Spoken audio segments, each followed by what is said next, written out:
49 అంటే సంతానం, 49 అంటే సంతోషం. ఖండాంతరాలకు వ్యాపిస్తున్న తెలంగాణ ఖ్యాతి. ఫ్రాన్స్ ప్రథమ మహిళ చేతికి పోచంపల్లి చీర. ప్రధాని మోదీ 2 రోజుల పాటు ఫ్రాన్స్ లో పర్యటించారు. శుక్రవారం జరిగిన బాస్టిల్లే వేడుకల్లో పాల్గొన్న మోదీని ఫ్రాన్స్ అత్యున్నత పురస్కారంతో ఆ దేశ అధ్యక్షుడు సన్మానించారు.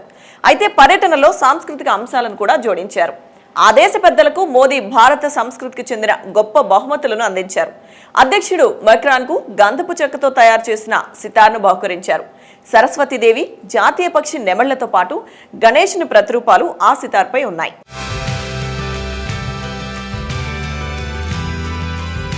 ఫ్రాన్స్ ప్రథమ మహిళ బ్రిగిట్టే మెక్రాన్ కు మోదీ పోచంపల్లి ఇక్కత్ చీరను బహుకరించారు. చీరను చందనం పెట్టెలో పెట్టి ఆమెకు అందించారు. ఇక్కత్ చీర తెలంగాణకు చెందిన పోచంపల్లిలో తయారైన అరుదైన కళారూపం.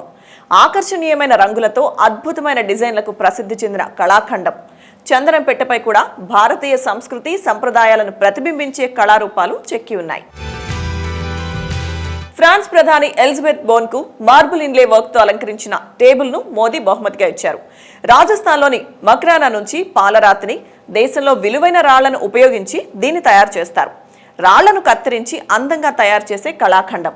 French National Assembly president Yael Braun Pivet కు చేతితో అల్లిన కశ్మీరీ కార్పెట్ ను బహుకరించారు. ఫ్రెంచ్ సెనెట్ అధ్యక్షుడు గెరార్డ్ లాచర్ కు గంధపు చెక్కతో చెక్కిన ఏనుగు బొమ్మను ప్రధాని మోదీ బహుకరించారు. ఏనుగు భారతీయ సంస్కృతిలో జ్ఞానం, బలాన్ని సూచిస్తుంది. ప్రకృతికి కళలకు మధ్య సామరస్యాన్ని సూచించే అందమైన ప్రతిబింబం ఇది. తెలంగాణలో నేసిన చీర ఫ్రాన్స్ అధ్యక్షుడి ఇంటికి చేరడంతో తెలంగాణ ఖ్యాతి ఖండాంతరాలు దాటిందని రాష్ట్ర ప్రజలు ఆనందం వ్యక్తం చేస్తున్నారు.